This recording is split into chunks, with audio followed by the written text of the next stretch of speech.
Today, we are jumping into an examination of an incredibly sensitive and complex case. It remains one of the most publicly documented instances of vigilantism in American history. That's right. We're analyzing the source material surrounding the 1984 killing of Jeffrey Doucet by Leon Gary Plauché. And this sequence of events, it really brought these fundamental questions about law, parental anguish, and the very limits of justice right into the public spotlight. Our mission today is pretty clear. We're going to meticulously go through the sources we have on this tragedy. We'll follow the exact chronology, starting with the abuse and the kidnapping. Right, and then moving to that astonishingly public act of vengeance. And finally, to the controversial legal aftermath. But, and this is crucial, we have to approach this subject with deep sensitivity. Absolutely. Recognizing the profound and lasting trauma that was suffered by the victim at the heart of this story. Joseph Boyce Plauché, or Jody, as he was known. The central figures are probably recognizable to many of you listening. First, there's Leon Gary Plauché, born in 1945, a father from Baton Rouge who, became this American vigilante figure. Then there's Jeffrey Doucet, the perpetrator, born in 1959. His actions are what set this entire tragedy in motion. And of course, Joseph Boyce Plauché, born in 1972. He was just 11 years old when all of this culminated back in 1984. This case is so unique, not just because of the emotional weight of the crimes, but because the climax, the moment of retaliation, was captured entirely on video. Exactly. And that video gives it this singular, enduring presence in legal and cultural discussions.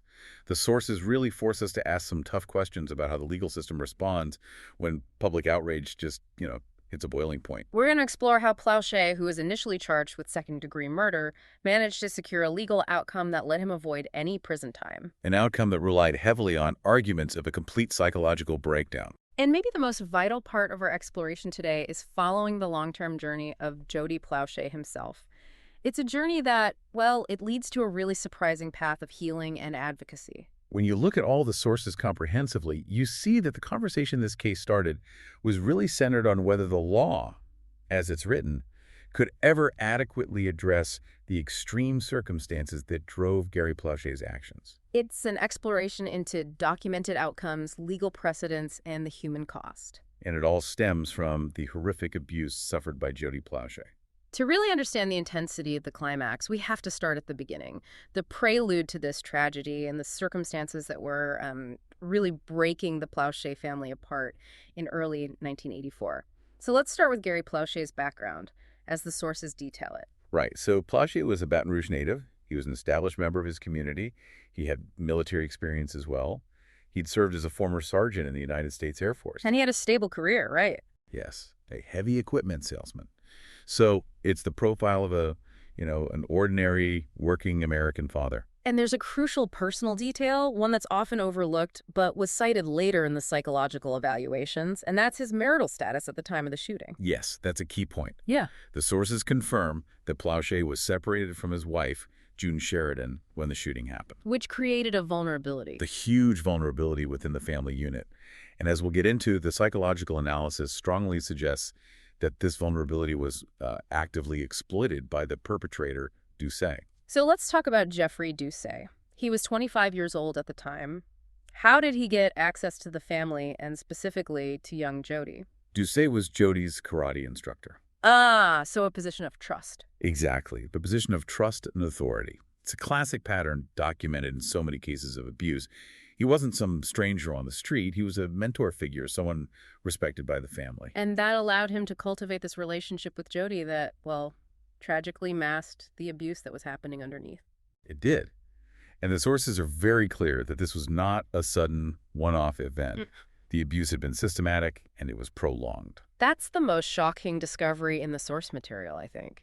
The sexual abuse had been going on for a significant amount of time. For at least a year, from 1983 into 1984, before the whole situation escalated into the kidnapping. And Jody was only 11 years old. That duration, it just underscores the pervasive psychological trauma that was being inflicted long before the final catastrophic break. It really does. And that brings us to the devastating escalation on February 14th, 1984, Valentine's Day. The date itself, it just adds this layer of ironic cruelty to the whole event. It does. What happened that day? On that day, Doucet kidnapped Jody. The sources confirm he immediately transported the boy across state lines, driving west to a motel in Anaheim, California. So this immediately becomes a federal case. Right. This interstate movement transformed the crime into a major national manhunt and added that layer of federal gravity to the charges Doucet would eventually face. And the sources are explicit about what happened during that time, during the confinement in California. Yes, unfortunately, the material confirms that the sexual assault and molestation continued to occur during the time Doucet held Jody captive in that California motel.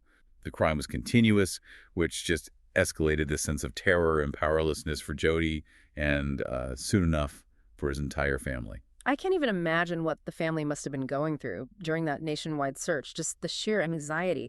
How did that period finally come to an end? Well, fortunately, confinement ended because of a lapse in Doucet's control. A mistake on his part. A critical mistake. The sources reveal that Doucet allowed Jody to place a collect call to his mother, June, from the motel. That one moment of connection was the lifeline they needed. And law enforcement acted on that call immediately. Absolutely. The call allowed California police to trace the location. They raided the Anaheim motel and arrested Doucet on February 29, 1984. Was there any resistance? No, the sources note that the arrest happened without incident. Doucet offered no resistance at all. So Jody was returned to Louisiana pretty quickly after that, arriving back on March 1st, 1984. Right, and this marks the beginning of that 2-week period during which Gary Plauché's rage and his helplessness just escalated into what would become that televised ambush. This specific period is so essential for understanding Plauché's legal defense later on. The sources actually give us an official, on-the-record, emotional snapshot of him. They do. It's taken just after his son's return, after he had learned the full extent of the assaults. And what did he tell the news crews? Because this testimony of anguish, it really became the foundation of his argument for temporary insanity. Plauché spoke to reporters, and he expressed this profound sense of anguish and impotence.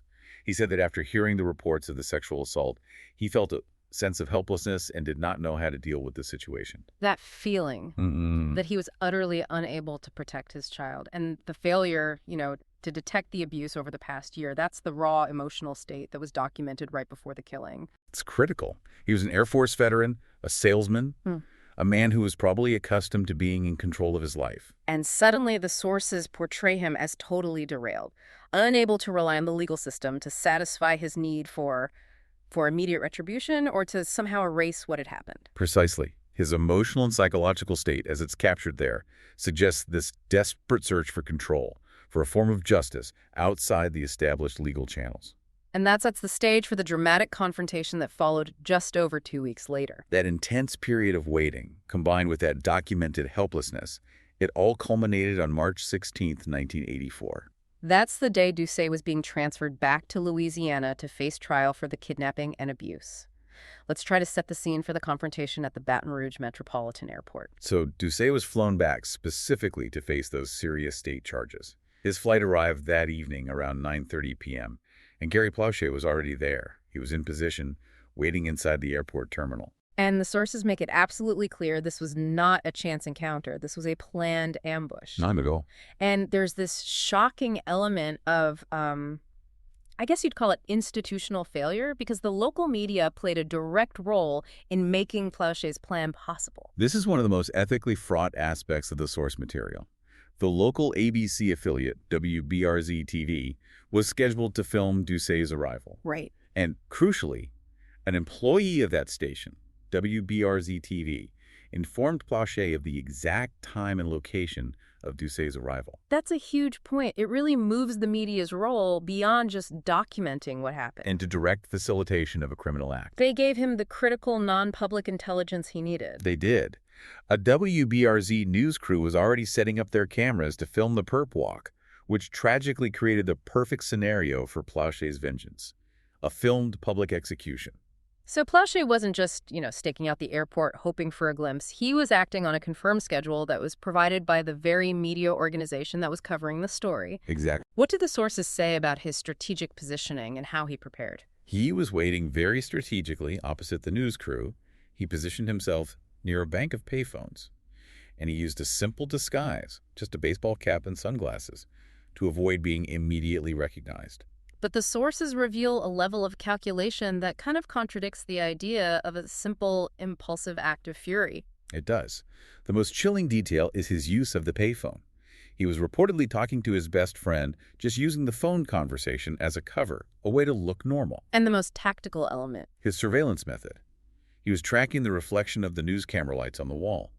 As the cameras pivoted to follow the approaching police escort in Doucet, Plauché knew his target was just moments away.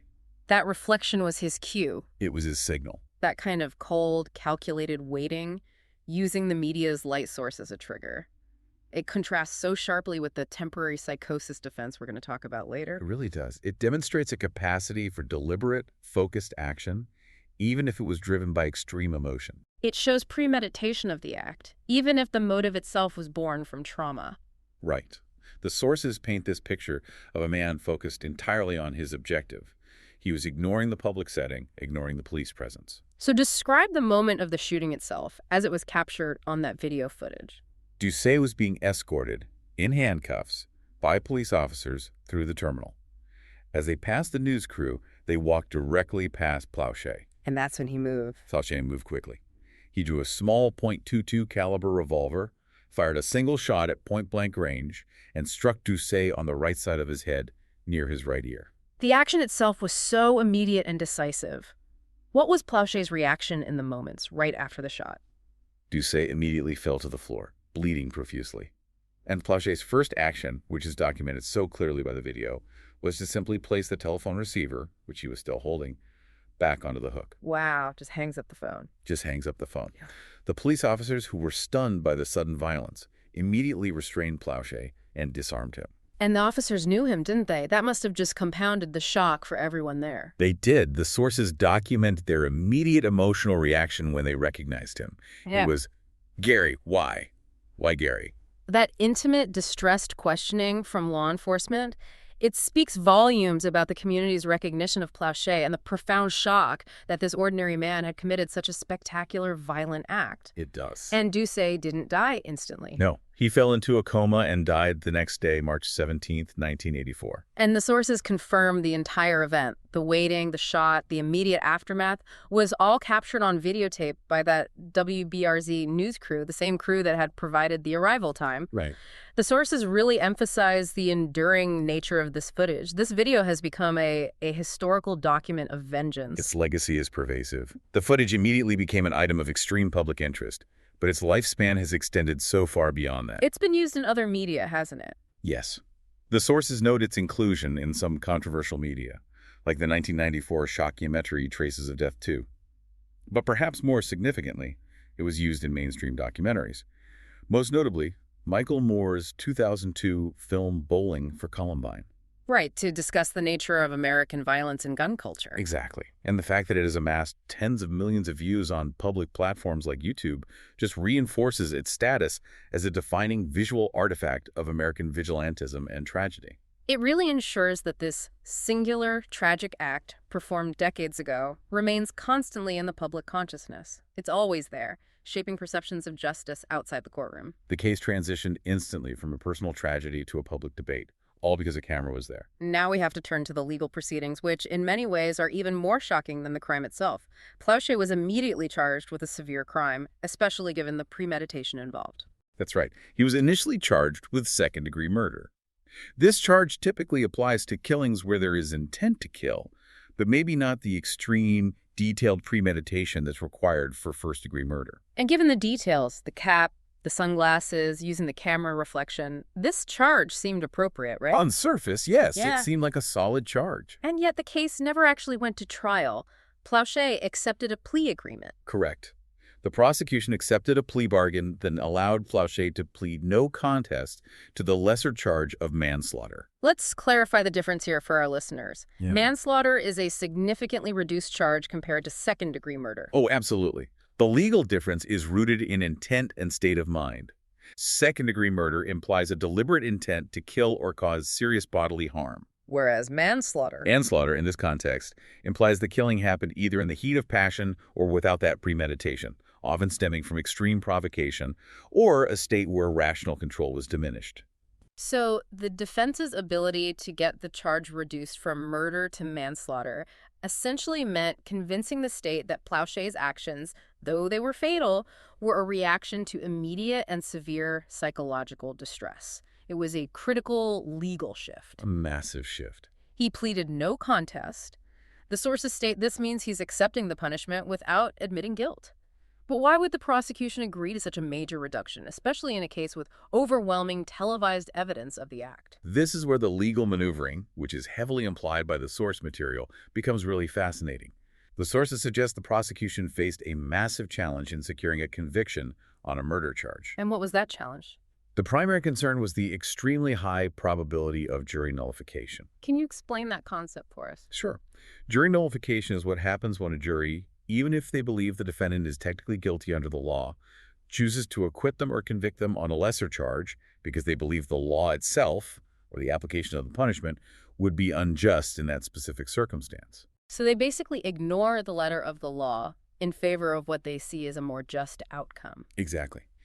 And given the horrific nature of Doucet's crime and Plauché's documented anguish, the defense knew that a local Louisiana jury would almost certainly sympathize deeply with Plauché. Which would make a murder conviction nearly impossible to achieve regardless of the video evidence. That's the crucial context. The prosecution's acceptance of manslaughter wasn't a sign of weakness in the evidence, but rather an acknowledgement of the overwhelming public sentiment and the political reality of trying to send a grieving father to prison. It was a pragmatic legal decision. It was, to ensure some kind of conviction, rather than risking a complete acquittal by an emotionally moved jury. And what was the astonishing result of this plea agreement? What was the sentence? Plauché received a 7-year suspended sentence, coupled with 5 years probation and 300 additional hours of community service. Let me just repeat that. A 7-year suspended sentence. Yes. And the critical defining element of the sentence is that he received no prison time whatsoever. He completed his community service by 1989, and that effectively ended his legal obligation shortly thereafter. How was this outcome even justified, particularly the complete avoidance of incarceration? The defense rested heavily on this argument of a temporary psychotic state. It did. The defense team successfully argued that the trauma, the stress, and the revelation of the prolonged abuse inflicted on his son drove Plauché to a state where he was temporarily unable to grasp the difference between right and wrong. Which is an extremely high bar to meet in court, even during a plea negotiation. Incredibly high. Who was the key expert who provided the clinical foundation for this defense? That would be psychiatrist Edward Puzey. He examined Plauché and provided the necessary clinical assessment. And what was his conclusion? Dr. Doucet concluded that at the exact time of the killing, Plauché lacked the capacity to distinguish between right and wrong. This finding essentially provided the legal justification for the reduced charge. It classified his action as one driven by a temporary psychological failure rather than by persistent criminal malice. The psychological reports, according to the sources, also provided a chilling analysis of Jeffrey Doucet's behavior. Yes, and this supported the defense's narrative that Plauché was, in a way, a victim of psychological manipulation himself. How so? Dr. Doucet's analysis extended beyond Plauché's state of mind. He determined that Doucet was highly manipulative and had specifically exploited the vulnerabilities in the Plauché household. He noted the separation between Gary and his wife. Exactly. He noted that Doucet had taken advantage of Gary and June Plauché's separation, managing to, in the psychiatrist's words, wedge his way into the Plauché family, which facilitated his access to the young victim. That detail is so important because it shifts the focus slightly. It shows the trauma wasn't just the kidnapping, it was the realization that the father had been psychologically outmaneuvered by the abuser over a year-long period. And that contributed to that feeling of helplessness. Yeah. It bolsters the defense's argument by providing context for Plauché's breakdown. It wasn't just the news of the assault, but the devastating realization of the manipulation and the lengthy betrayal of trust that had destabilized the entire family unit. The final decision rested with Judge Frank Saya. When you consider the severity of the act of televised execution, the reasoning for the suspended sentence had to be extremely compelling. What was Judge Saya's stated justification? Judge Saya's reasoning was largely utilitarian. It prioritized future safety and societal benefit over pure punitive retribution. He ruled that imprisoning Plauché would not help anyone. And crucially, he determined that there was virtually no risk of him committing another crime. That determination, virtually no risk of recidivism, is the legal linchpin here. It essentially confirms the court's acceptance that Plauché's crime was entirely situational and not indicative of a generalized threat to public safety. Exactly. The ruling established Plauché as this unique case where the confluence of extreme trauma and the circumstances of the victim of the crime excused the traditional penalty. Yeah. For the legal system to apply such a pragmatic standard over retributive justice is what makes the Plauché outcome so unique in American law. And Plauché himself, he never expressed any remorse for the act. His comments after the sentence consistently defended his actions. No, he did not. When asked why he shot Doucet, Plauché consistently maintained that he was entirely justified. He framed his act not as an individual failure, but as a universally understandable reaction to the horrific crime Doucet committed. He argued that any parent in a similar situation would have done the same thing. Yes, citing if somebody did it to your kid, you do it too. That simple yet deeply provocative statement, it encapsulates the public sympathy that protected him legally. And the sources confirm he held this stance throughout his entire life. Even decades later. In an interview cited in the sources when he was 67 around 2013, Plauché explicitly stated he did not regret killing Doucet and affirmed that he would do it again if the circumstances were repeated. This unwavering conviction really defines his narrative in the public sphere. While the legal outcome dominated the headlines, the person whose life was most permanently altered was Jody Plauché. It's vital that we now shift our focus entirely to his experience. Absolutely. Moving beyond the father's vengeance to the survivor's long and courageous journey toward healing. And the sources provide significant updates on his life following the events of 1984. They do. And Jody's initial reaction to his father's action reveals the profound and confusing complexity of the trauma he endured. It's a detail that demands very sensitive attention. What exactly was his documented initial reaction to the killing of Jeffrey Doucet? In his 2019 book, Why Gary Why? The Jody Plauché story, Jody revealed a painful truth. He said he was initially upset at his father for killing Doucet. That's so counterintuitive to what many might expect from a victim. It is, but it speaks directly to the psychological manipulation involved in long-term abuse.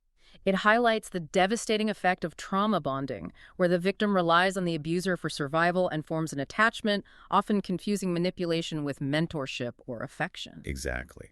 Jody viewed Doucet not only as his abuser, but also as a trusted friend and mentor. The sudden, violent removal of that figure, even an abusive one, was initially disorienting and upsetting for him as a child. It's a powerful illustration of how the psychological scars of abuse can far outweigh the physical ones. It creates this deeply confusing sense of loss alongside the trauma. It does. So the father's act of vengeance, which was meant to be liberating, initially just added another layer of complexity to the victim's emotional recovery. How did JD process this over time? How did he eventually reconcile his feelings toward his father? The sources confirm that reconciliation was a process. It occurred as Jody matured and gained the emotional tools to truly process the nature of his relationship with Doucet and his father's motivation. He eventually recognized that his father's action, while violent, stemmed from love and a broken heart. And his story becomes one of profound transformation. He chose not to be defined solely by the abuse or by the violence that followed. He embarked on this path of activism and helping others. His dedication is exemplary. Jody Plauché transformed his experience into public service and advocacy for other survivors. He attended Louisiana State University. And there he demonstrated his commitment to shifting cultural norms by serving on the executive board of Men Against Violence. A remarkable step, moving from personal trauma to advocating for structural change and prevention. And his career path continued on that trajectory. It did. Upon graduation, he worked professionally as a sexual assault counselor at the Victim Services Center of Montgomery County. This path, from victim to counselor, demonstrates a profound commitment to using his personal pain to help others heal. It adds this crucial layer of redemption to a story that's otherwise so steeped in legal and emotional darkness. It's the most hopeful part of the entire narrative. And his current perspective, 4 decades later, it provides a sense of closure to this chapter of his life. A recent 2024 update, marking the 40th anniversary of the events, is included in the source material. In an interview, Jody stated clearly that he was happy with his life now. And importantly, he publicly affirmed his feelings for his father. Yes. Regarding Gary Plauché as the greatest dad of all time, that declaration signals a complete and lasting emotional reconciliation with his father's memory and his ultimate acceptance of the context surrounding that violent act. Before we close out, let's quickly recap the final years of Gary Plauché's life. Gary Plauché suffered a debilitating stroke in 2011. He died a few years later in 2014 at the age of 68 after suffering another stroke while residing in a nursing home. And he lived out his life as a free man, a consequence of Judge Saya's decision. He did.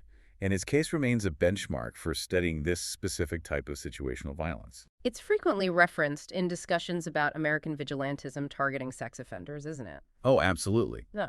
Particularly because of the public nature of the act and the legal leniency he received. The source material mentions similar cases like Ellie Nessler and Marianne Bachmeyer, but the Plauché case is really distinguished by the technological documentation, the video, and that specific psychological defense that successfully mitigated his punishment. It continues to exemplify the tension between personal justice and the state's monopoly on force. Perfectly put. As we draw this exploration to a close, let's synthesize the most crucial findings from the source material regarding the Plauché case. We have the unprecedented public documentation, the literal filming of a premeditated killing in a public space. We have the highly sophisticated and successful legal defense that utilized the concept of temporary psychosis, allowing the defendant to transition from a murder charge to manslaughter and avoid any incarceration. Which highlights the unique ability of situational factors and public sympathy to influence the application of justice. And we have the profoundly powerful story of the survivor, Jody Plauché. His journey from an initial confusing attachment to his abuser through reconciliation with his father to becoming a dedicated sexual abuse counselor is the most resonant and, I think, hopeful part of this entire chronology. This story is fundamentally about the limits of law when it's confronted with overwhelming visceral trauma. The sources highlight Judge Saya's reasoning for the suspended sentence. The judge concluded that imprisoning Plauché would not help anyone and that the risk of future crime was virtually no risk. Right. This raises a powerful final question for you to consider, and it's drawn directly from the reasoning presented in the source material. When the legal system is tasked with ensuring public safety and exacting retribution, how should it weigh those goals against the unique psychological factors and situational despair presented in a case like Plauché's? A case where the presiding judge determined that the punishment simply served no constructive purpose for society or the individual. The Plauché, which is so meticulously documented across these sources, provides a rare, complex, and sometimes uncomfortable illustration of how legal systems grapple with the intersection of personal tragedy, public rage, and the elusive definition of justice. Thanks for listening.